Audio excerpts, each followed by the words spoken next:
Caros conselheiros desse egrégio CARF, eu estou aqui hoje em nome da Comscope para fazer a sustentação oral dos recursos voluntários incluídos na pauta de julgamento desta data. O que se busca, basicamente, com o primeiro deles, é a correção de um equívoco incorrido pela unidade preparadora na aplicação daquilo que restou estabelecido pela DRJ.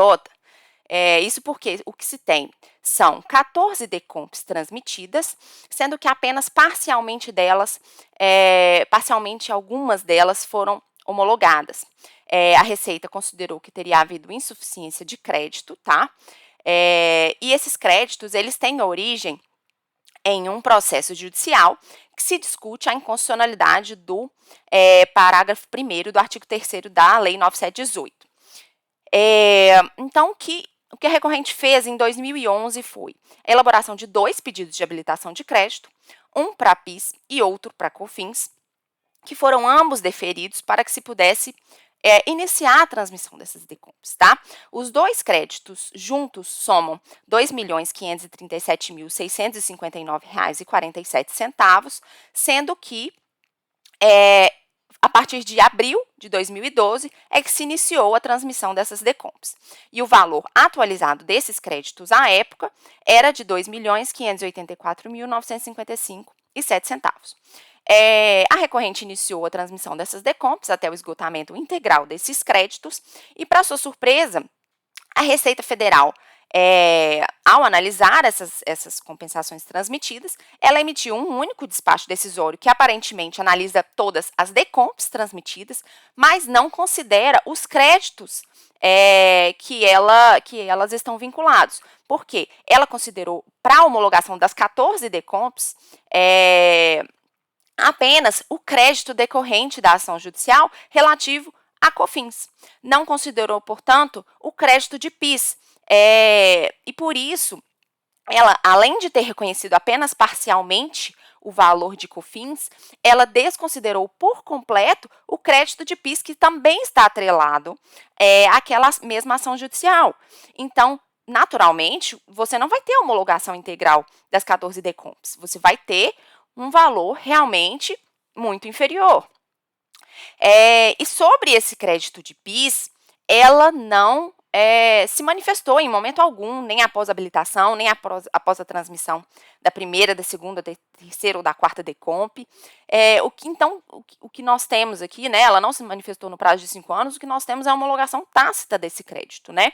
Então, você tem um valor de crédito de PIS que deveria ter sido reconhecido e utilizado para poder abater o saldo total daquelas compensações para a homologação de cada uma delas, tá?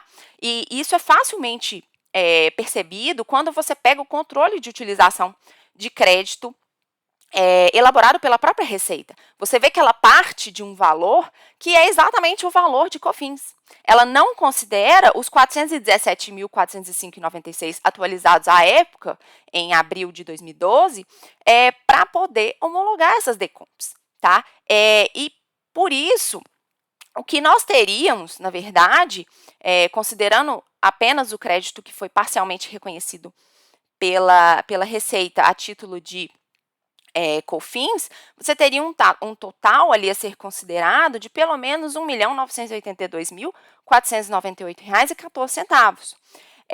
Esse valor, ele foi de fato revisto a partir da apresentação da manifestação de inconformidade, em que a recorrente alertou sobre essa questão da não utilização do crédito de PIS, tá? E aí, após a manifestação de conformidade, a DRJ considerou que haveria um valor complementar, mas apenas a título de COFINS. Ela considerou um valor de R$ 602.399,00, sendo que, na verdade, nós até consideramos aqui que ela deveria ter considerado esse crédito adicional de R$ 602.388,84, porque é esse valor que corresponde aos meses de outubro de 2001 a dezembro de 2001. Haveria uma diferença ali pequena de R$ 10,16, mas que, somada à diferença do primeiro crédito, que não foi reconhecido, daria um montante total de R$ 68,09, que também não deve se sustentar, como foi mencionado pela recorrente no recurso voluntário, né? E aí, refazendo toda essa memória de cálculo, subtraindo o montante correto e tudo mais, você chega numa utilização do crédito de PIS e COFINS que até surpreende, porque não só o saldo, os valores somados de PIS e COFINS seriam suficientes para a homologação integral das 14 DECOMPs, como ainda haveria um saldo residual a restituir por parte da recorrente no valor de R$ 72.584,79. Então, não só é absurda a não homologação das 14 DECOMPs que estão embasadas nesse processo administrativo, como haveria ainda um saldo a restituir, né, que nem está no espectro de apreciação deste Conselho Administrativo. Por isso, o recurso voluntário, o que ele buscou foi o reconhecimento de que houve a homologação tácita desse crédito de PIS e que ele não foi utilizado, né, para poder avaliar ali, para poder avaliar a suficiência das DECOMPs transmitidas, a suficiência dos créditos utilizados, né, e que, por isso, a unidade preparadora, quando ela foi aplicar o que a DRJ tinha estabelecido, ela aplicou incorretamente. E, por isso, a gente busca, com esse recurso voluntário, a correção desse equívoco cometido, reconhecendo-se o crédito de PIS e homologando integralmente as 14 DECOMPs transmitidas.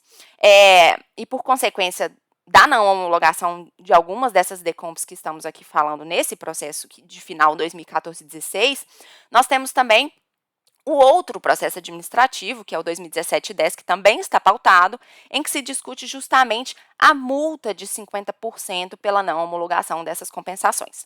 Essa multa, como todos sabem, foi amplamente divulgado na mídia, foi reconhecida e declarada inconstitucional pelo STF, né, recentemente, no tema 736, e, por isso, o próprio regimento interno do CARF determina que a aplicação imediata da tese que foi fixada pelo Supremo Tribunal Federal.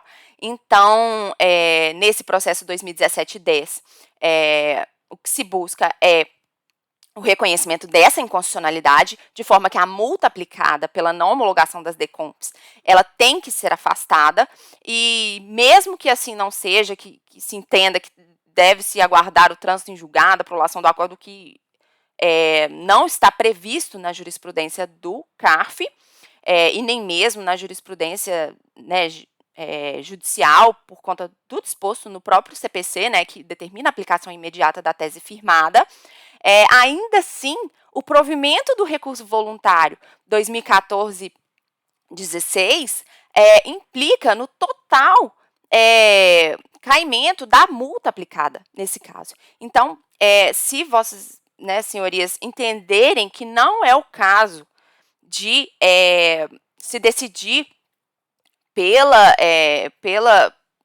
homologação das 14 DECOMPs aqui, porque demandaria uma apuração no valor ali, então, pelo menos, deve ser determinada a baixa dos autos em diligência para que a Receita se manifeste expressamente sobre a utilização ou não do crédito de PIS. Então, foi para isso que eu gostaria de falar com os senhores. Espero ter sido breve, espero ter sido clara e, repito, pelo provimento integral dos recursos voluntários pautados nessa data. Obrigada.